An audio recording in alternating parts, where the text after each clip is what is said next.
legalizefreedom.com. Why are we here? Where do we come from? Where are we going?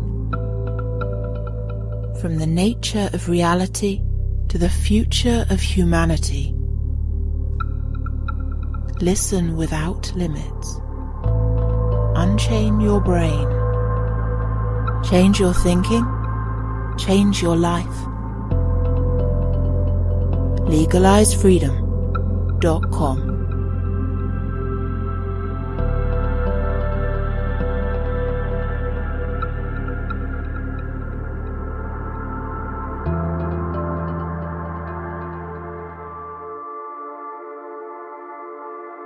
Greetings and welcome once again to legalizefreedom.com. I'm your host Greg Moffat, and my guest today is Andy Thomas, who joins us to discuss his latest book, Strange: Paranormal Realities in the Everyday World. In Strange, Andy takes a fresh and vital look at the paranormal with incisive analysis to make the case that encounters with it are far more common than is acknowledged and that they urgently need re-evaluation. During his 3.5 decades of research, Andy has met countless witnesses, and now is the time for their stories to be told. Skeptics, of course, dismiss all such encounters, but what if they're wrong? Using up-to-date evidence, and with the help of a panel of open-minded scientific experts, Strange delves into many previously unrecorded true-life tales from around the world. Ghosts, UFOs, psychic powers, out-of-body experiences, and beyond. Strange constitutes one of the broadest and most insightful assessments of unexplained phenomena ever carried out, investigating their possible causes and profound implications. Hello and welcome, Andy, and thank you so much for joining us again on legalizefreedom.com. Oh, it's great to be back. Thank you very much for inviting me. Yeah, it's been a little while since the release of your last book, The New Heretics, which listeners will find a link to that on the interview page for this talk. Today, we're talking about your brand new book that's entitled Strange: Paranormal Realities in the Everyday World. Before we jump into that, just let listeners know a little bit about your background and your work in general. Sure. So I've been doing this kind of thing for, 34 years now, and it began for me when I discovered crop circles back in 1991 and realized that there was something going on that was not easily explicable. Got involved with researching those. And then, of course, before you know it, you're meeting people researching everything from UFOs to psychic phenomena and then you're hearing about ghosts and you're hearing about just about everything under the sun that the mainstream doesn't talk about. And I realized very quickly from my work just with, those earlier years that the media is effectively lying about a lot of this, or at least doesn't give it the seriousness that it deserves. And because I've been very lucky I've been giving a lot of talks. I just started to get asked to come and talk to, various community groups and whatever. But I've found myself traveling around the country and indeed in other countries, talking to people about mysteries, about the paranormal, and hearing from them their stories. And they would then say, God, you take this seriously. Well, listen, I've got to tell you this.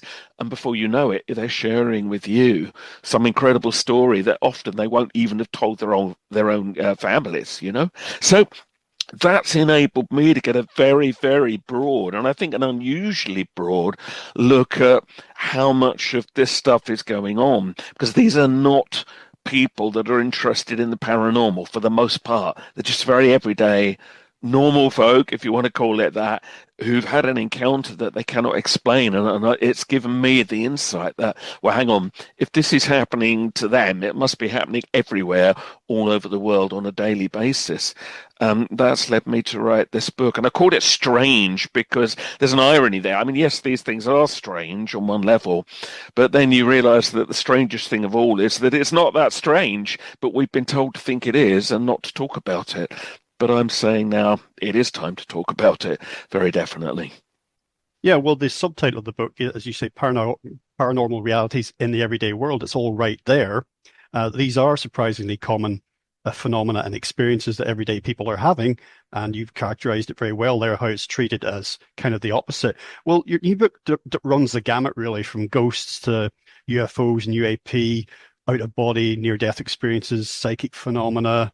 I mean, all sorts of categories of the strange and mysterious, including the aforementioned crop circles that got you started out. But this isn't some kind of compendium or A to Z of these things.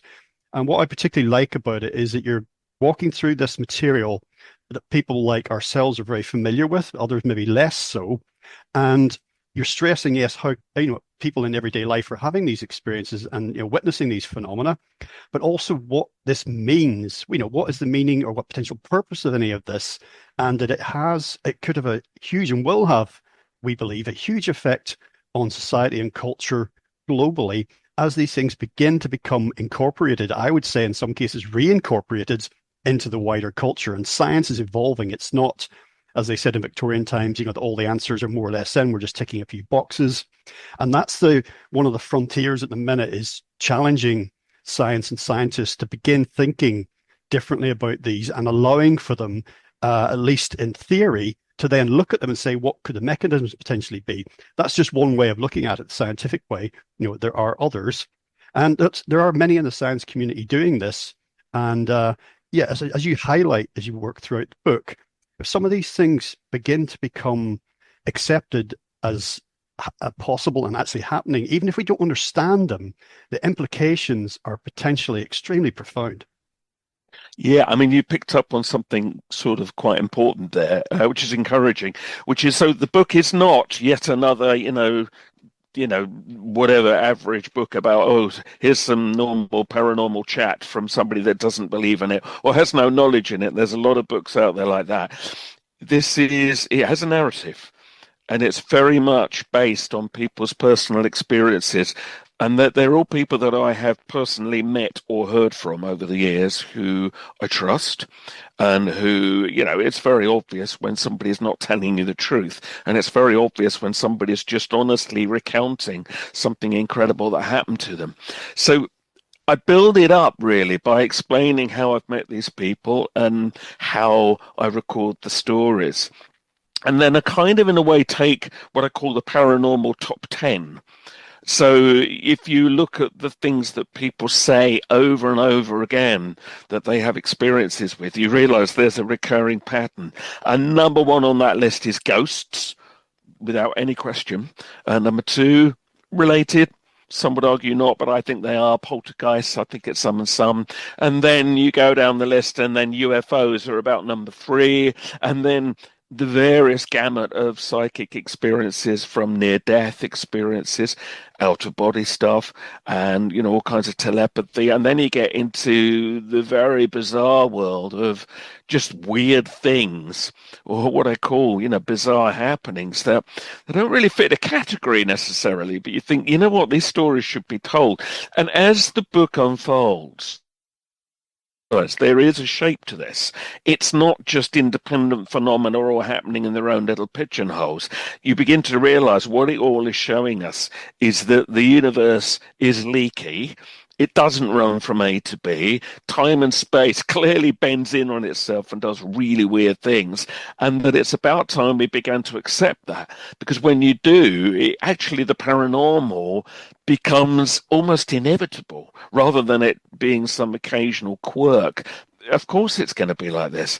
And yet we've sat on it. We've heard all these denials. And I deal with the skeptics very quickly, very early on in the book. I mean, you won't get past the first chapter if you're a deep skeptic. You'll throw the book across the room, as I say, because that's not what I'm here to do. We've heard all that.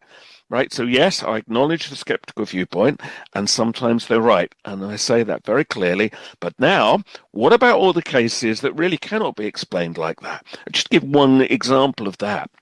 When ghost encounters are had by more than one person, because the standard view is it's hallucination, you're having a trick of the mind, Well, when you meet couples and indeed whole groups who've all seen the same thing, that falls apart, but they don't want to talk about that in the skeptic world because, of course, that then challenges what they're saying.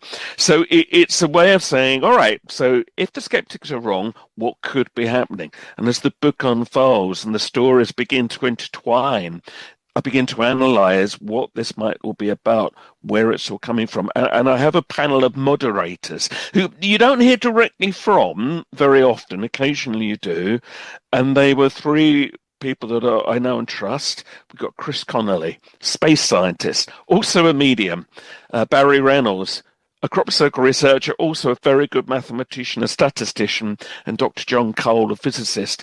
They're all people who are open to the belief that there's got to be something more than the standard skeptic explanations, but they are scientific, and they fed back to me a lot of great ideas, which is woven into the narrative. And when you get near the end of the book, it does reach crescendo. So it isn't just, oh, here's another chapter about something weird, here's another one. It does actually tell a story, and hopefully by the end, when you begin to look at what is the future of all this and how AI, for all its inevitable concerns and right concerns about it, it could also be an incredible tool for processing a lot of data which has never been processed before, that could actually prove the paranormal is real after all, whatever the word paranormal means. And in the end, of course, it's just science we haven't yet discovered. So, the book tells a story. And hopefully, as you kind of get pulled through it, it actually gets more and more exciting. And so it isn't just staccato. It does all join up in the middle. Yeah, well, I mean, human history tells us that, that as the millennia have gone by, and there have been golden ages and dark ages, knowledge has been lost sometimes forever. But, there's phenomena that were inexplicable to our ancestors that we then, in our age, were able to understand, like electricity, for example. Although we don't fully understand that, but we're able to get an understanding of it and harness it.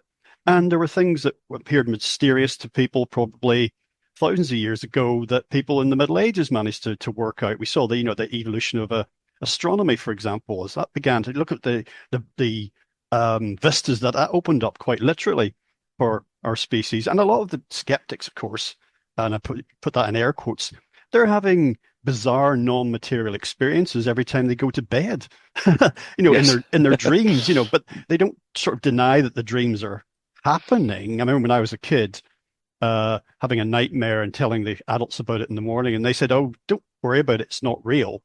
Well, sorry, but when you're there, I had a dream this morning. I had a dream this morning about being 2 hours late for a meeting, and then I woke up on time, but I still had in my dream about being late for the meeting. I was still trying to work out what the hell I was going to say, if you know what I mean. So that is a real experience, and we talk about, I have a phrase that I like, which is if you choose to oppose the religious, you shouldn't become too religious in your opposition.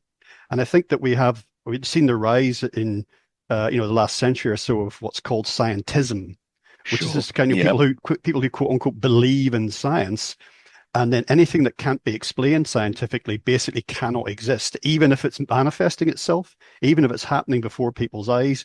Science, as it stands, as we currently understand it, cannot explain it. Ergo, it cannot be. And I think that's a recurring theme of your book as well. Just saying, well, hang on a minute. Rather than just dismissing it and saying that this person didn't have this experience, when maybe sometimes multiple people have the same experience at the same time, isn't it scientific to say, well, let's look at this, rather than dogmatically dismiss it? Well, here's the irony, isn't it? Is that this skeptical dismissal is unscientific if you don't actually look at the evidence. And they claim they do, but it's obvious they don't. And the strictures that they lay down for, say, laboratory tests of, say, psychic phenomena are actually so unrealistic to try to recreate certain things that might have a variety of different cogs that have to click together for something to happen that is paranormal. Just to sort of put rule after rule into place, and then when, of course, nobody can live up to it, because even most modern science doesn't live up to those strictures, and say, well, therefore it's not real, is ridiculous. And indeed, I mean, repeatability in science is now a really big problem. And in my previous book, The New Heretics, I write about this. They don't like to talk about this much, but actually a lot of official science has barely ever been repeated, and a lot of people are really questioning the Higgs boson particle, which we've now been told is a given. There's quite a lot of scientists that are saying, I'm actually not sure about this, but it goes out there, it becomes a pillar of science. You then look at the actual data and it's shaky. But if we were to do that, so we say, hey, you know, we've got this kind of slightly shaky evidence for the paranormal. You know what they would say? They would laugh you out of town. So there is definitely a double standard. I mean, I open the book by actually recounting some of the, occasions where I've been challenged, usually at a lecture, where you give a lecture, and if anybody that's ever seen me speak, I'm very open. I don't ever tell anybody what to think. I just say, look, this is the story of the paranormal. I think this is interesting. What do you think? That's basically the approach I take. But just the fact that you've even been open-minded towards it will always get a certain mindset going. And I describe how people have got up at talks and absolutely denounced me in front of a whole room, saying that I'm either a fraud or I'm a dark age, religious maniac and deranged. And honestly, I've had all these words thrown at me. Abuse, and you have to learn to take it, but in the end you have to go back to them and say, yes, but what is your evidence that none of this is real? And I mean, one incident took place a few years ago. I was invited to speak at the National Physics Laboratory, which you might immediately imagine is a dangerous place for somebody like me to walk into. And I gave a talk, and I was talking about crop circles and UFOs and whatnot. And these two gentlemen were so angry with me, just that I just dared to say that this might not all be explained easily. And they were literally almost shouting by the end. And anyway, the meeting got drawn to a close, and they came up to me at the front. And frankly, if nobody had been around me, I think they might have physically hurt me. They were so incandescent. But that's what you're dealing with. You're dealing with another kind of fanaticism. They would call paranormal believers fanatics that don't see the evidence. But they're exactly the same. And the classic example of that is Richard Dawkins. Who, I'm not criticizing his knowledge and science. Who knows? I don't know. I've never studied that. But the way he attacks people that do believe in the paranormal or anything spiritual is as fanatical as the fanatics that he claims he's trying to dissolve. So the irony is they can't see it. And that, I'm afraid, those double standards, that does go on a lot. Yeah, when I interviewed the biologist Rupert Sheldrake, about his book at the time, Science and Spiritual Practices. He spoke about his encounter with Dawkins, who wanted to come to Sheldrake's house to interview him on camera as part of a documentary. And listeners can find that interview at legalizefreedom.com if you want to check out what happened during that encounter. There's also a written version in the articles tab. But he's really the antidote in some ways to Dawkins. There they are, two eminent scientists, highly educated, highly intelligent, very knowledgeable, added a lot to the world of knowledge, but how different their approach or openness or lack of it to anything that's beyond the limits of our five senses, So a wonderful contrast. You mentioned the Higgs boson. That's interesting because that brings into play this idea of the role of the scientist in the experiment and the potentially role affecting the outcome. And this is something that's been quite well documented. And I remember at the time the Higgs was discovered, one commentator saying, is this something that the people at CERN have brought into being through their collective will? They're almost like a form of manifesting, They're so intently convinced that this thing is real that then it pops into being. But then I also spoke to a scientist who had worked at CERN in the past, and asking about Higgs, I said, talk to me about this in layman's terms. And the upshot of it all was, he said, there is nothing in the Higgs boson that you can put between a pair of tweezers and look at under a microscope. So I said, where is it? He's like, we don't know. We are inferring its existence, if you see what I mean. And all Yes. of that then brings us to, and I'll finish on this point, is when we're looking for evidence here, what constitutes evidence? And then so many of the accounts that you document are subjective in many ways, but is subjective and anecdotal evidence to be completely disregarded? Maybe in a court of law, where you're trying to establish guilt or innocence or something like that. But for me, subjective experience is a form of evidence, even if only to myself, the experiencer. Yeah, that is a really good point. Yeah, I mean, it looks actually, the more you look at it, like the universe is completely subjective. And I mean, I write in the book about how it's pretty clear, and I'm not the first person to say it, don't get me wrong, but that how with intent, with focus, you can bond with things, with objects and places. A dowser can create an energy point that other people who didn't see where they put it can discover. It's like there are certain things we do that imprint on the universe around us, and that can be on objects and people and just general atmospheres. What we think and the intensity with which we think it, the world around us. And I mean, in the paranormal world, there is an argument to be made that when people channel beings, famous examples of that, which I refer to in the book. It's nearly all new stuff, but sometimes you refer, just for context, to famous examples. It is when a group of Canadian psychics created the character Philip. They said, let's just see if we can create a character that then we can all channel. And they invented this 17th century gentleman from England, from the English Civil War period. And, they invented a history for him and said, right, let's see if anybody can now channel this being. And they could.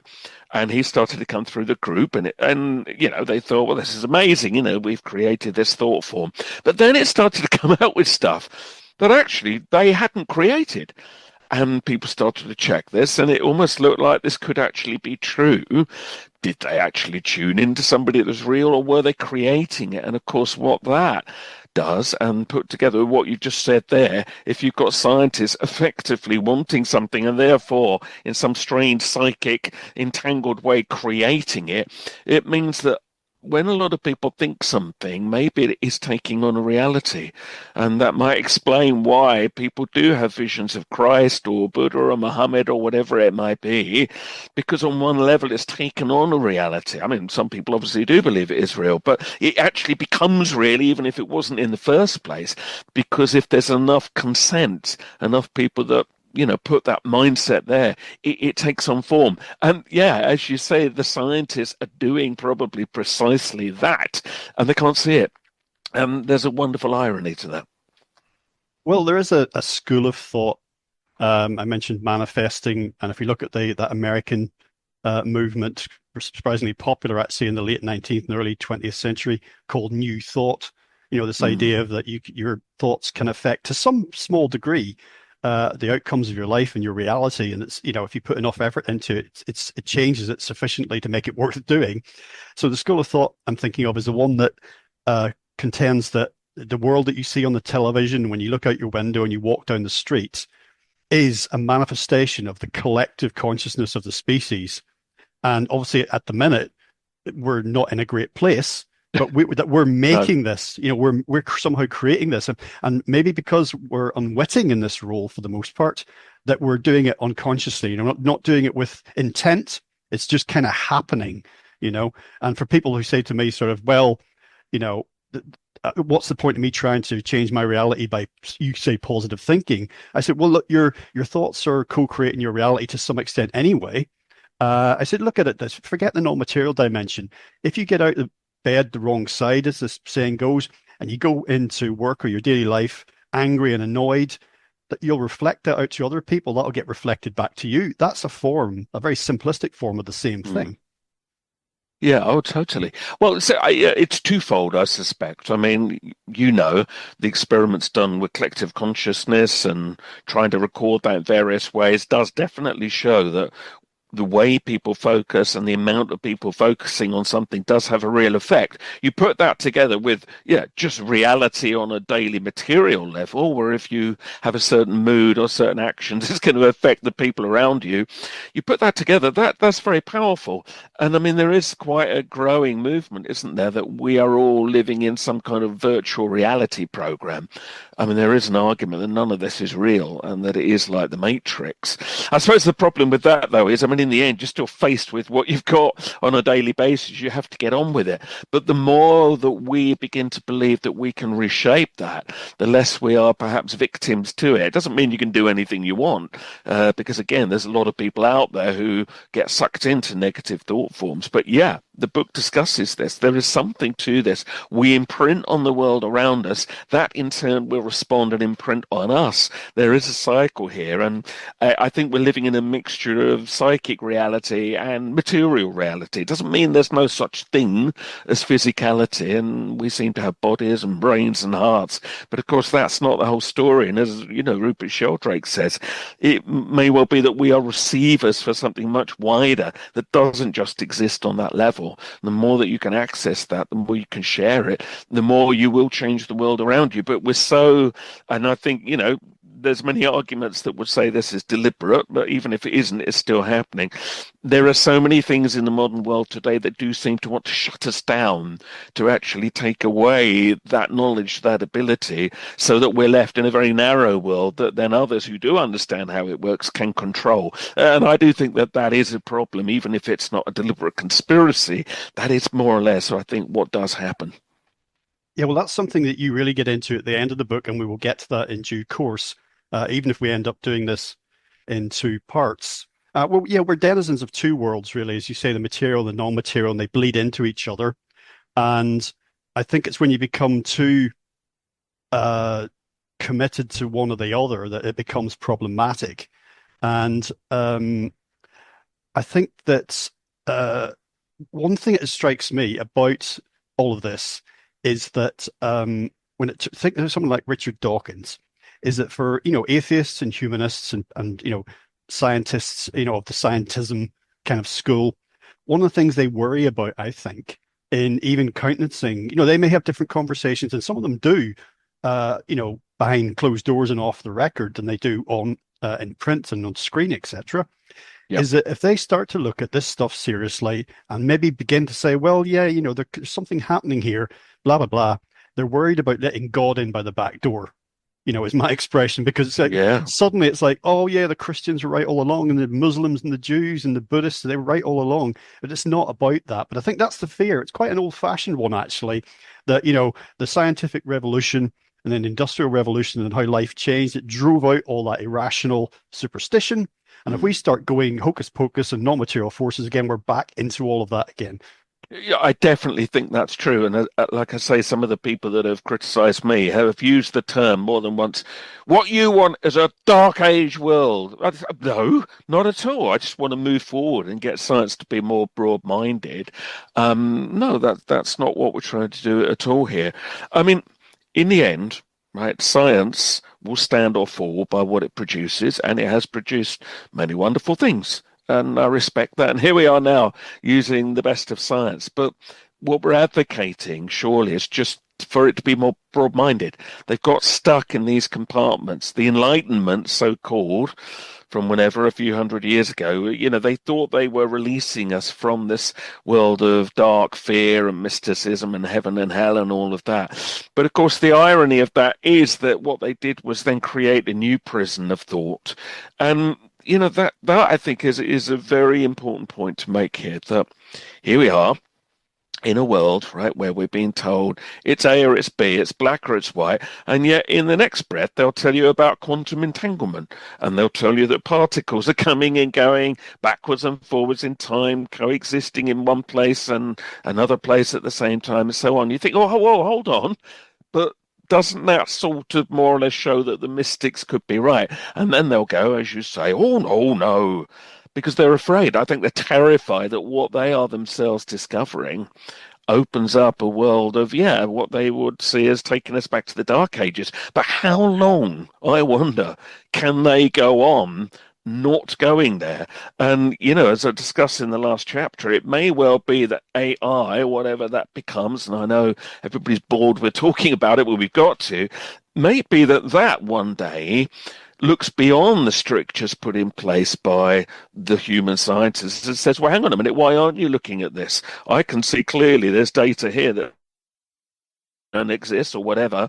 I think we should look at it. And it may well be that by then, mixed together with quantum computing and very high powers of calculation, it might work out actually very quickly how it could exist and how it does work and how to manipulate that world. So you might wind up eventually with the first psychic computer. Now, others I know have argued against that, say, no, these are gifts that only organic life can have. And maybe that's true, but we'll find out in due course. But I think by then, the scientists that are trying desperately to keep this under the carpet, I think they're going to look very stupid sooner or later. Well, you mentioned being plunged into a new dark age. It may be 1,000 years from now, if we make it on this planet, that people might look back on this as something of a dark age, because I think we're in one extreme, maybe not. I don't think it's maybe reached its extreme yet. I think AI and transhumanism and technocracy may take us to that extreme, but one extreme of a pendulum swing between science and spirituality. One overriding, dominating view of the reality and the cosmos, and you can see this over the millennia, as far back in human history as we're able to go, and these things keep happening. Belief becomes almost total and then corrupted, and then it's thrown out. We need to get out with the old and in with the new, and then it goes too far the other way. Somewhere in the middle is, just to borrow Rudolf Steiner's phrase, the spiritual science. Somewhere in the middle is this acknowledgement of these things are actually, it's a totality. The spectrum of material and non-material is just that. At some point, material things begin to break down and become more and more non-material, like a TV signal coming in and out, and then something disappears from physical view. In our world, that means our five senses. So there's certain things that you and I can hear and see and smell and feel, etc. And at some point, we have to acknowledge that our dogs and cats can see and hear more than we can. But we wouldn't, if we could talk to our pets, we wouldn't say, that stuff you're hearing that I can't hear. You wouldn't say to your cat, that thing you're chasing up the wall that I can't see, they don't exist. Yes. Yes. we acknowledge that our five senses are very limited, and that's all we've got to work with. Well, yeah, but that's another irony, isn't it? I mean, I talk about my own experiences with animals, and a dog that we used to have that very, very clearly, like you said, is seeing things we just can't see. Reacting to things when the room's still, nothing going on. And you see this with a lot of animals. And like you say, it's kind of accepted. They're seeing into other realms. And again, we're then told, right, well, the universe is multidimensional. They tell us this every day now. What does that mean? Because if it is, surely then there are other realms where other things can exist and probably do exist. And I mean, one of the other things that sort of becomes clear as you go through the book is that, so yes, we discuss ghosts, we discuss aliens, we discuss angels and people's beliefs in them. And then you kind of realize, well, but maybe in the end, there is a major crossover. I mean, it's really interesting in the UFO or UAP world, as we call it today. There's more and more of a move towards the view that it isn't just nuts and bolts craft and flesh and blood greys, that actually consciousness is a big part of this, and that they don't just exist on a physical level. And it may well be, as science is already suggesting, but as we're saying, they don't want to go there, that there are realms where entities exist that we label it ghost, alien, angel, whatever, and sometimes they might be those things, but equally there's a crossover. And I mean, if you look at what's going on, if we believe what we're told at Skinwalker Ranch in America, where, there's a lot of weird manifestations, some of the stuff that's coming and going there, if it's true, is the weirdest stuff you can imagine. But hey, in some other dimension, why not? There are portals, there are crossover points. It's very clear where these things come and they go. And in the end, if you just say, well, actually, why not? It doesn't seem so weird. It doesn't seem so strange after all. So, yeah, I mean, I'd like to think we're on the cusp of more of an acceptance of this, but I think this is always when the war really hots up, because those who built careers on saying none of that's true, they don't want to let go, and they don't want to admit that centuries worth of science might be not entirely wrong, but misplaced in the way that they have applied it. That concludes part 1 of our interview. Part 2 will be available soon in the subscribers area at legalizefreedom.com. legalizefreedom.com